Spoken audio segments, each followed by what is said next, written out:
ஒரு காலத்துல ராமச்சந்திராபுரம் என்ற சிறிய கிராமத்தில் ராமையா என்ற நேர்மையான ஒரு ஏழை விவசாயி வாழ்ந்துட்டு வந்தான். அவனிடம் இருந்தது எல்லாம் 2 ஏக்கர் மானாவாரி நிலம் மட்டுமே.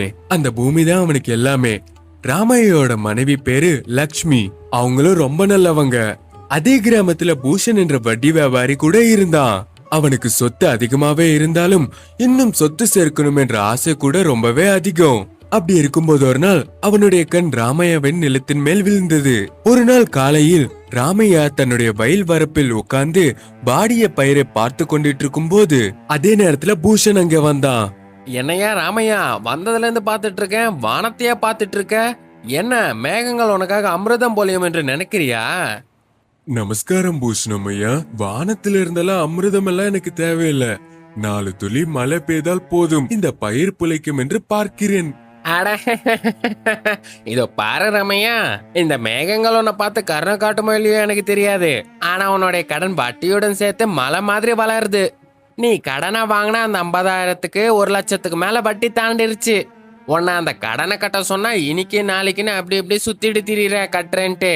இன்னும் எத்தனை நாள் தான் நீ இப்படி இழுத்துக்கிட்டே இருப்பப்பா? எனக்கு கொஞ்சம் நேரம் கொடுங்க ஐயா. இந்த முறை பயிர் கைக்கு வந்த உடனே வட்டியுடன் திரும்பி கட்டிடுறேங்க உங்களுக்கு. அட ராமையா, இந்த காஞ்சி போன பூமியில எல்லாம் பயிர் வளருமா? சரி சரி, நான் உனக்கு ஒரு அவகாசத்தை கொடுக்குறேன். இந்த நிலத்தெல்லாம் என் பேர்ல எழுதி கொடு. அது மட்டும் இல்லப்பா, உன்னோட கடனையும் நான் தள்ளுபடி செஞ்சிடுறேன். கூடவே உனக்கு ஒரு 10,000 ரூபாயும் கொடுத்துடுறேன். அந்த காசை வச்சு வேற ஏதாச்சும் பொழப்ப ஓட்டிக்க. ஐயா, அப்படி தயவு செஞ்சு சொல்லாதீங்க ஐயா. இந்த நிலம் எங்க தாத்தா காலத்துல இருந்து எங்களுக்கு வருது. இத நம்பிதான் நாங்க வாழ்கிறோம். எங்க குடும்பத்துக்கு ஒரே ஆதாரம் இந்த பூமி மட்டும்தான். என்னால விற்க முடியாதுங்க. இந்த ஓட்ட கதை பாரம்பரிய கதைலாம் நம்பிட்டு இருந்தா உன்னோட வயிறு நிறையாது. நீ ஏன் நல்லா யோசிச்சு பாத்துக்க. அடுத்த பயிருக்கு என்னோட கடனை மொத்தத்தையும் நீ செலுத்தலன்னு வச்சுக்கேன், நான் என்ன பண்ணுவேன்னு உனக்கு தெரியாது. அந்த விதமா சொல்லிட்டு பூஷணும் அங்க இருந்து கிளம்பி போயிட்டான். பூஷணம் போன பிறகு ராமையா ரொம்பவே கவலையோட வீட்டுக்கு போனான். கவலையோட இருக்கிற ராமையோட முகத்தை பார்த்து லக்ஷ்மி எல்லாமே புரிஞ்சுக்கிட்டா. என்னங்க, ஏன் இப்படி இருக்கீங்க? திரும்பி அந்த போஷன் உங்களை பார்த்தானா? அவன் ஏதாவது சொன்னானா? அந்த பூஷணம் ஐயா கடனுக்கு பதிலா நம்முடைய நிலத்தை எழுதி தர சொல்றான் லக்ஷ்மி. இல்லனா முழு கடனை திருப்பி தர சொல்றான். ஒரு பக்கம் மழை இல்லாம பயிர் வாடிட்டு இருக்கு. எனக்கு என்ன சொல்வதுனே தெரியல லக்ஷ்மி. நீங்க கவலைப்படாதீங்க, நம்ம கஷ்டம் எல்லாம் போகும். அந்த கடவுள் நமக்கு ஒரு வழிய காட்டுவாரு. நீங்க நாளைக்கு முதல்ல ஒரு வேலை பண்ணுங்க. நம்ம விரயன் தாத்தா வீட்டுக்கு போய் நீங்க பேசிட்டு வாங்க. கண்டிப்பா அவர் உங்களுக்கு ஒரு வழி சொல்லுவாரு. மறுநாள் காலையில ராமையா 80 வயதான வீரைய தாத்தாவிடம் சென்றான். இந்த வயசுலயும் அந்த வீரைய தாத்தா தன்னுடைய வேலையை தானே செய்வாரு. தாத்தா வணக்கம். என்னுடைய நிலைமை உங்களுக்கு தெரியும்லவா? நான் அந்த பூஷணம் ஐயாக்கு கடன் இருக்கேங்க. அவர் அந்த கடனுக்கு பதிலா என்னுடைய நிலத்தை கேக்குறாரு. ஒரு பக்கம் சுத்தமா மழை இல்லாம பயிர் வாடிட்டு இருக்கு. இந்த பிரச்சனையில இருந்து நான் மீண்டு வர தயவு செஞ்சு நீங்க ஏதாச்சும் ஆலோசனை சொல்லுங்க தாத்தா. ராமையா, பூஷணம் மாதிரி ஆட்கள் உன்னோட பூமிய ஒரு வியாபாரம் போலதான் பாப்பாங்க. ஆனா நீ உன்னோட பூமிய உன்னோட உசுரை விட ரொம்பவே பத்திரமா பாத்துப்ப. மழை இல்லைன்னு எல்லாம் பயப்படாத. பழைய முறைகள் எல்லாம் மறந்து அனைவரும் ரசாயன உரங்களை நம்பிட்டு இருக்காங்க. அதனால்தான் உன்னோட நிலத்துல இருக்கிற மண் சக்தி இழந்துருச்சு. அப்படின்னா என்ன செய்ய சொல்றீங்க தாத்தா? இப்ப உன்னோட வயல்ல ஒரு குழிய தோண்டு, அதுல நீர் கிடைக்கும். அப்படியே ரசாயனங்களை உபயோகப்படுத்துறத நிறுத்திட்டு நம்மளோட இயற்கை முறையில இருக்கிற மாட்டுச்சாணி, வேப்ப இலையோட ரசம், இவ அனைத்துமே உன்னுடைய மண்ணை மீண்டும் உயிர்ப்பிக்கும். பொறுமையா இருந்து உன் மேலையும் உன்னோட நிலத்து மேலையும் நம்பிக்கை வை. ராமையா வீரைய தாத்தா சொன்ன மாதிரியே எல்லாம் செய்ய ஆரம்பிச்சான். ஆனா ஊர்ல இருக்கிற மக்கள் எல்லாரும் ராமையா செய்யற வேலைய பார்த்து சிரிச்சாங்க. டே, ராமையுக்கு பைத்தியமா பிடிச்சிக்கிச்சு போல. ஊர்ல மழை இல்லாம ஊரே வாடிட்டு இருக்கு. இவன் என்னடானா சாணி நீரை கலந்து ஊத்திட்டு இருக்கான். ஆமாடா, பூஷன் ஐயாக்கு இந்த நிலத்தை வித்துருந்தா இந்நேரத்துக்கு நிம்மதியா இருந்திருப்பான். இப்ப என்ன பண்ணிட்டு இருக்கான்னு பாரு, பைத்தியம் மாதிரி. ராமையா யாரோடைய பேச்சையும் காதுல வாங்கவில்லை. இரவும் பகலும் உழைத்தான். இயற்கை முறையில் சாகுபடி செய்தான். அட ஆச்சரிய விஷயம் என்னன்னா, சுற்றியுள்ள வயல்கள் எல்லாமே வறண்டு போயிருந்தாலும் ராமையாவோட வயல் மட்டும் பசுமையாக இருக்கிறது. சரியா ஒரு மாதம் கழித்து வானம் கருணை காட்டியது. கனமழை பெய்தது. லக்ஷ்மி பாத்தியா, கடவுள் நம்ம மேல கருணை காட்டிட்டாரு. இனி நம்மளோட பயிருக்கு உயிர் திரும்பிடுச்சு. உங்க கஷ்டத்தை பார்த்து அந்த மலை கடவுள் நமக்கு கருணை காட்டிட்டாரு. நம்ம கஷ்டம்லாம் தீர்ந்து போறதுக்காக அந்த கடவுள் நமக்காகவே இந்த மலையை அமைச்சாரு போல இருக்கு. அந்த மலையை பார்த்து ரெண்டு பேரும் சந்தோஷப்பட்டாங்க. நேரத்துக்கு மழை பெஞ்சதுனால அங்க இருக்கிற பயிர் நன்றாகவே விளைந்தது. ஊர் மக்கள் எல்லாரும் ராமையோட வயலை வியந்து புகழ்ந்தாங்க. இந்த விஷயம் தெரிஞ்ச உடனே பூஷணம் பொறுத்துக்க முடியாம எப்படியாவது ராமையாவை வீழ்த்தி சதி செய்ய பார்த்தான். இத பாரு, அந்த ராமையோட வயல்ல தண்ணி தேங்குற மாதிரி வேலைய பாரு. அந்த தேங்கின தண்ணியால அவனோட பயிர் நாசமாகணும். அவன் என் கடனை கட்ட முடியாம பூமியை எழுதி கொடுக்கணும். இரவு நேரத்துல அந்த வேலைக்காரன் ராமையோட பயிரை நாசம் செய்ய கிளம்புனா.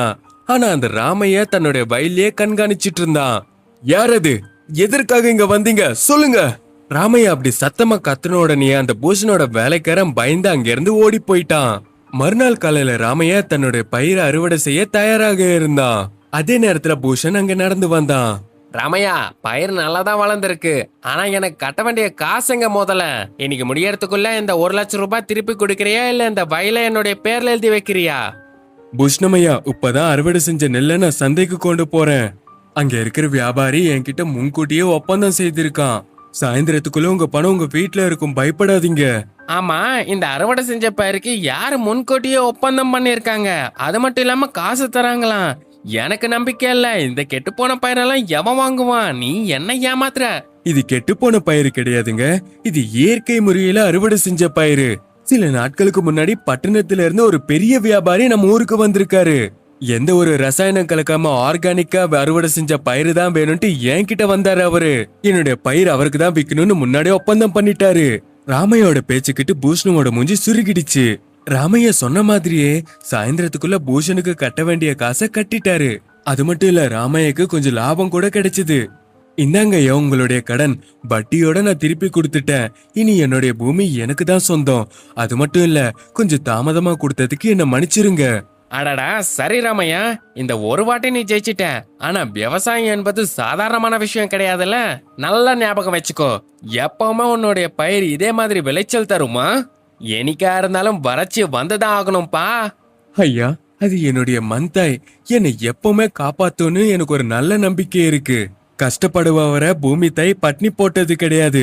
ராமையாவின் வெற்றி ஊரெங்கும் பரவியது. அனைவரும் அவனிடம் ஆலோசனை கேட்க வந்தாங்க. மற்றும் ராமையோட கௌரவம் அதிகரிச்சிருக்கு.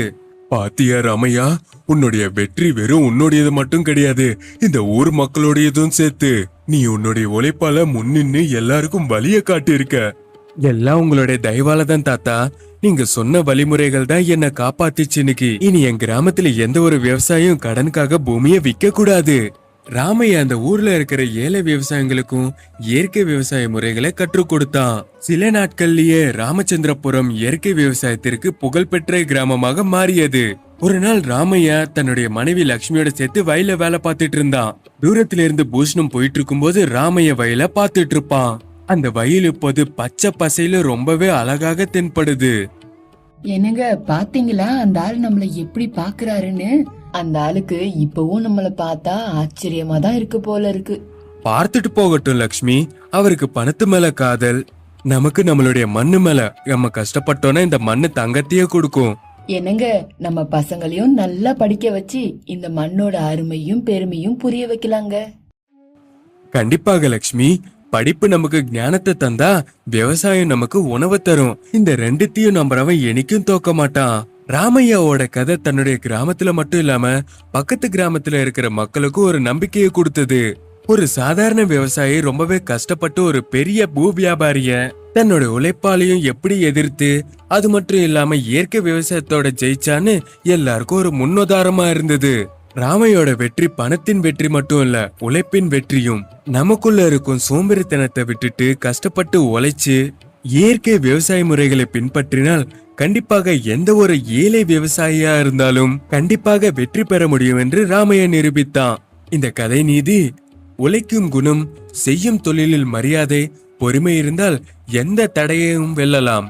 சுயநலம், அகம்பாவம், நேர்மையின் முன் கண்டிப்பாக தலை வணங்கிய தீரும்.